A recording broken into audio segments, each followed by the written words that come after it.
ஓம் சாந்தி. B.K. Surajbhai அவர்களின் தாரணை வகுப்பு, ஏப்ரல் 25, 2025. நமது அலௌகீக தந்தையாகிய பிரஜாபிதா பிரம்மா அவர்கள் மகாவீரர் ஆவார். ஏனென்றால் அவர் முழுவதுமாக மாயை மீது வெற்றியடைந்து விட்டார். மாயாவின் சூக்ஷ்மமான சொரூபங்களை கூட கண்டறிந்து விட்டார். எப்படி தேக ரீதியான கவர்ச்சி ஏற்படுகிறது, எவ்வாறு சூக்ஷ்மமாக மாயாவின் எண்ணங்கள் தோன்றுகின்றன, நான் என்ற உணர்வு ஏற்படுகிறது. தியாகம் செய்த பின்பும் நான் தியாகம் செய்தேன் என்ற உணர்வு ஏற்படுகிறது.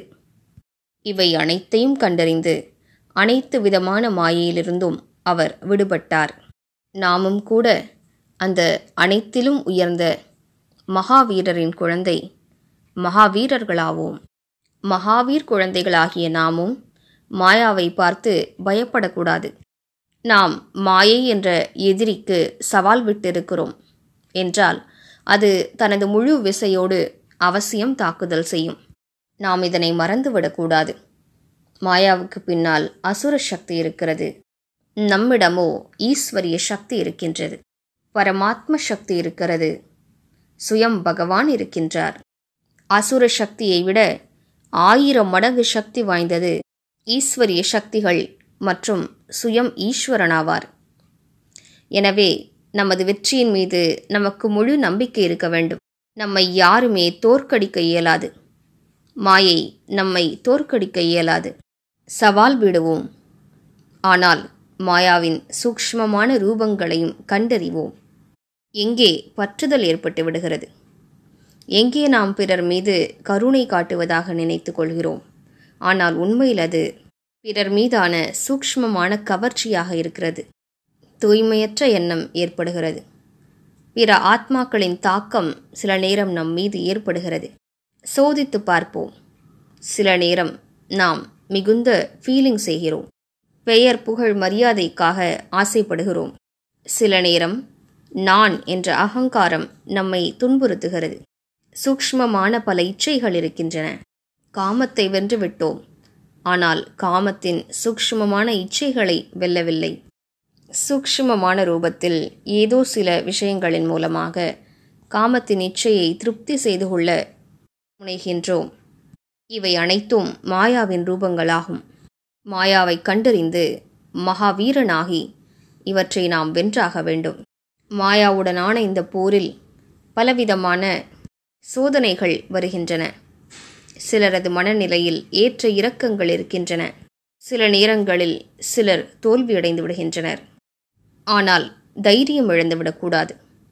எந்த ஒரு மனிதர் தோல்வியடைந்தும் தைரியத்தை இழப்பதில்லையோ, விடாமுயற்சி மேற்கொள்கிறாரோ, வெற்றி மாலையானது அவரது கழுத்தில்தான் விழுகிறது. ஆனால் யாரொருவர் தோல்வியடைந்து தனது தோல்வியை ஒப்புக்கொள்கிறாரோ, தைரியத்தை இழந்து விடுகிறாரோ, அவர் முற்றிலும் அழிந்து போகிறார். ஆனால் நாமோ மகாவீரருடைய குழந்தைகளாவோம்.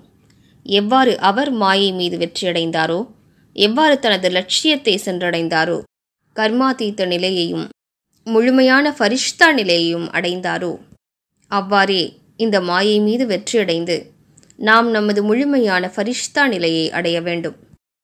எனவே நமது யுத்தம் நடந்து கொண்டிருக்கிறது. நாம் யுத்த வீரர்களாவோம். ஆனால் மிகுந்த திறமை படைத்தவர்கள். நம்மை மாயை எங்கிருந்து தாக்கினாலும், எந்த விதத்தில் தாக்கினாலும் அது நம்மை தோற்கடிக்க இயலாது. வரலாற்றில் கூட அப்படி பலர் இருந்தார்கள். அவர்களை யாராலும் தோற்கடிக்க முடிந்ததில்லை. அப்படிப்பட்டவர்களை எதிரிகள் கூட மிகுந்த சக்தி வாய்ந்தவர்களாக இருந்தார்கள். ஆனாலும் அவர்களை தோற்கடிக்க முடியவில்லை. எனவே உறங்கிக் கிடக்கும் நமது சக்திகளை விழிப்படைய செய்வோம். நாம் சக்தி வாய்ந்த யுத்த வீரர்களாவோம். மாயை நம்மை தோற்கடிக்க இயலாது. ஏனென்றால் சுயம் பரம சத்குருவே நமது தலைவராக இருக்கின்றார். அவர் நமக்கு பலவிதமான போர் யுக்திகளை கற்பிக்கின்றார்.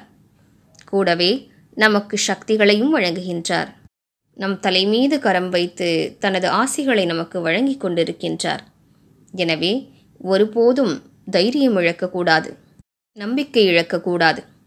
சின்ன சின்ன தவறுகள் நடக்கின்றன என்றால் சுதாரித்துக் கொள்வோம். தன்னைத்தான் திருத்திக் கொள்வோம். தொடர்ந்து முன்னேறுவோம். எனவே இன்று முழு நாளும் பயிற்சி செய்வோம். நான் மாஸ்டர் சர்வசக்திவான் ஆவேன். மகாவீரன், மகாவீராங்கனையாவேன். இந்த ஆன்மீக போதையில் மூழ்கிவிடுவோம். நான் யுத்த வீரனாவேன்.